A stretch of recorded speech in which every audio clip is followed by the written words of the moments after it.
la mesure de l'indice tibio-brachial. La présente capsule vise à outiller le professionnel de la santé à procéder à la mesure de l'indice tibio-brachial. Il importe de mentionner que cette évaluation permet de dépister une probable maladie vasculaire artérielle périphérique au niveau des artères de la jambe et du pied. Les résultats de cette mesure peuvent être interprétés différemment selon le contexte clinique. Ici, elle sera interprétée dans le but d'établir le potentiel de cicatrisation des plaies. Voici la technique de la mesure de l'indice tibio-brachial avec la prise des différentes mesures de pression systolique aux artères brachiales des deux bras, aux artères pédieuses des deux pieds et aux artères postérieures des deux pieds. Prendre une mesure est une première étape. La seconde étape est de faire le calcul de l'indice tibio-brachial et finalement interpréter ce résultat. Une connaissance minimale de l'anatomie du membre inférieur et du pied et de la localisation des artères sont primordiales pour la prise de cette mesure.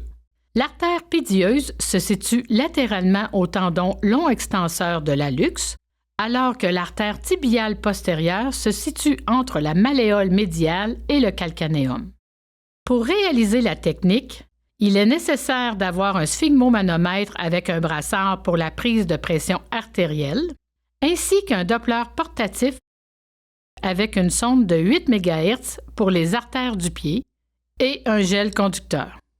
Le patient doit être installé en position décubitus dorsal durant 10 à 20 minutes préalablement. La température de la pièce devrait être entre 20 et 25 degrés Celsius pour éviter toute vasoconstriction des vaisseaux sanguins. La taille du brassard devra être adaptée au diamètre du bras et de la cheville du patient lors de la prise des pressions systoliques. Voici maintenant l'étape de la mesure des pressions systoliques des artères au niveau du pied. Le brassard utilisé pour le patient doit être de bonne dimension. Ensuite, palpez l'artère pédieuse au doigt si possible pour bien identifier la région pour y apposer le gel conducteur en quantité suffisante. Un angle de 90 degrés de la cheville est soutenu en demandant au patient d'avoir un pied détendu afin de décomprimer les artères du pied. La sonde est appliquée à un angle de 30 à 45 degrés vers le cœur du patient. Ici, l'artère pédieuse est de type biphasique. Gonflez le brassard jusqu'à disparition du son en allant 30 mm de mercure au-dessus. Puis, nous prenons comme mesure de pression artérielle systolique la valeur indiquée au retour du son, 130 mm de mercure. Procédez de même au niveau de l'artère tibiale postérieure. Ensuite, procédez aux mesures des pressions systoliques au niveau des deux bras. Il est important d'utiliser le Doppler portatif pour toutes les mesures de pression des bras et des artères des pieds. Avec cette situation clinique, nous avons obtenu les pressions systoliques de 110 mm de mercure au bras droit, 120 mm de mercure au bras gauche, 125 mm de mercure à la tibiale postérieure gauche, 110 mm de mercure à la pédieuse gauche et 130 mm de mercure à la tibiale postérieure droite et à la pédieuse droite. Le calcul de l'indice tibio-brachial devrait être effectué pour toutes les artères du pied.